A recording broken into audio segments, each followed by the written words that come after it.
Back to news. Hyderabad గట్ కేసర్లోని CVSR engineering college లో దినేష్ రెడ్డి అనే విద్యార్థి ఆత్మహత్యకు పాల్పడ్డాడు.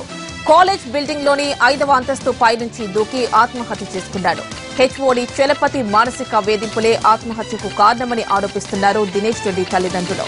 హాజరు శాతం లేక కారణంగా కళాశాలకు రావద్దని ప్రతిరోజు తిడుతుండేవాడని, గతంలో కూడా వేరే విద్యార్థుల పట్ల హెచ్ఓడి ఇలానే ప్రవర్తించాడన్నాడు.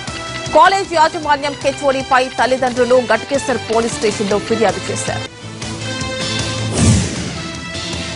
కాపులను బీసీలలో చేర్చేందుకు టీడీపీ ప్రభుత్వం కుట్ర పన్నుతోందని వ్యవసాయ జన చైతన్య సమితి ఆరోపించింది. సంఖ్య పరంగా బలంగా ఉన్న బీసీలను బలహీనపరిచే ప్రయత్నాలు జరుగుతున్నాయని సమితి జాతీయ అధ్యక్షుడు రామయ్య యాదవ్ మండిపడ్డారు.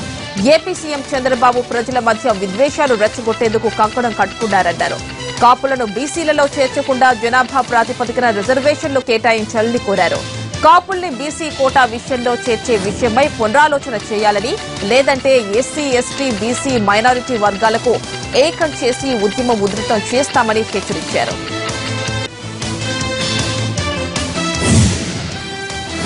స్మార్ట్ నగరంగా రూపొందుతోన్న తిరుపతిలో హాఫ్ మారథాన్ నిర్వహిస్తున్నారు. ప్రభుత్వంతో పాటు కొన్ని స్వచ్ఛంద సంస్థలు ఈ కార్యక్రమంలో పాల్గొంటున్నాయి. మారథాన్ రన్ కు సంబంధించిన మరింత సమాచారాన్ని మా ప్రతినిధి దామోదర్ అందిస్తారు. Over to Damodar.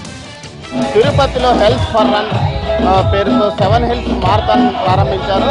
ఉదయం 6:30 గంటల నుంచి ప్రారంభమైన half marathon 21K, 10K, 5K, 3K run నిర్వహిస్తున్నారు. ఉదయం దీపు ఫౌండేషన్ ఆధ్వర్యంతో పాటు స్థానికంగా ఉన్న ఎన్జిఓల ఆధ్వర్యంలో పెద్ద ఎత్తున నడుస్తున్న ఈ కార్యక్రమంలో ప్రభుత్వం కూడా ఒక స్పాన్సర్డ్గా ఉంది. మొత్తం మీద ఈ కార్యక్రమం ఉదయం 7:30 నుంచి జరిగే కార్యక్రమం 10:30కు ముగియనున్నది. ఈ కార్యక్రమంలో ముగింపు సమావేశానికి సీఎం చంద్రబాబు నాయుడు హాజరు కానున్నారు. ఇప్పటికే 21Kలో పాల్గొనే మారథాన్లో పాల్గొనే ఔత్సాహికులు ఇప్పటికే వారు మారథాన్కి వెళ్లారు. తిరుపతి అర్బన్ ఎస్పీ జయలక్ష్మితో పాటు స్థానిక ఎమ్మెల్యే, ఇతర ప్రముఖులు జెండా ఊపి కార్యక్రమాన్ని ప్రారంభించారు. పెద్ద సంఖ్యలో సుమారు 8,000 మంది ఈ మారథాన్లో పాల్గొనడానికి తమ పేర్లు నమోదు చేసుకున్నారు. మనం చూడవచ్చు ఇక్కడ తారకరామ స్టేడియంలో పెద్ద సంఖ్యలో గుమిగూడిన ఔత్సాహికులు, దీంతో పాటు సాంస్కృతిక కార్యక్రమాలను కూడా ఏర్పాటు చేసిన నిర్వాహకులు మారథాన్ రన్లో పాల్గొంటున్న వారిని ఉత్తేజపరచడానికి అన్ని కార్యక్రమాలు ఏర్పరిచారు. మరోవైపు మారథాన్ రన్ కోసం పూర్తి స్థాయిలో పోలీసులు పటిష్టమైన బందోబస్తు ఏర్పాటు చేశారు. అంతేకాకుండా మారథాన్ వెళ్లే మార్గాల్లో ట్రాఫిక్ మళ్లింపు కూడా చేశారు. అలిపిరి మార్గం నుంచి వచ్చే వాహనాలను బైపాస్ మార్గం ద్వారా నేరుగా బస్టాండ్కి వెళ్లే విధంగా ఏర్పాటు చేశారు. అదేవిధంగా మహతి ఎన్టీఆర్ సర్కిల్ మహతి వైపు వచ్చే వాహనాలను బస్టాండ్ నుంచి మరో రేణిగుంట రూట్ వైపుకు మళ్లించారు. మొత్తం మీద ఎక్కడ ఎటువంటి ఇబ్బందులు తలెత్తకుండా పూర్తి స్థాయిలో అన్ని ఏర్పాట్లు చేసినట్లు పోలీసులు తెలుపుతున్నారు. మరోవైపు సీఎం ఉదయం 10:30కి ఇక్కడికి చేరుకొని ఇక్కడ ఈ కార్యక్రమంలో పాల్గొంటున్నారు. ఇందుకోసం ఆయన 9:30కు తిరుపతికి చేరుకుంటున్నారు. విజయవాడ నుంచి నేరుగా ప్రత్యేకంగా విమానంలో ఇక్కడికి చేరుకుంటున్నారు.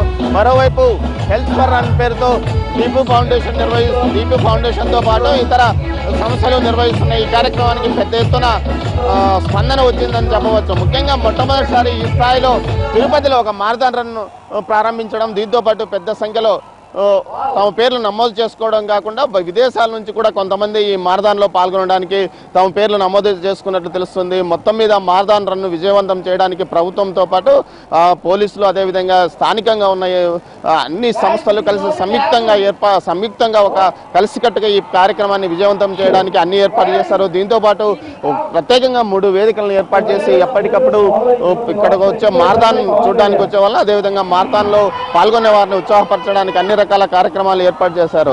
మొట్టమొదటిసారిగా తిరుపతిలో జరుగుతున్న మారథాన్ రన్ విజయవంతం కావడానికి ప్రభుత్వంతో పాటు స్థానికంగా ఉన్న అన్ని ఎన్జిఓస్తో పాటు మిగతా సంస్థలు కూడా పూర్తి స్థాయిలో పనిచేస్తున్నాయని చెప్పవచ్చు. స్మార్ట్ సిటీగా ఎంపికైన తర్వాత తిరుపతిలో జరుగుతున్న మొట్టమొదటి కార్యక్రమాన్ని విజయవంతం చేయడానికి స్థానికంగా ఉన్న పుర ప్రముఖులు కూడా పూర్తి స్థాయిలో తమ సేవలను అందిస్తున్న పరిస్థితి ఇక్కడ కనిపిస్తుంది. Camera person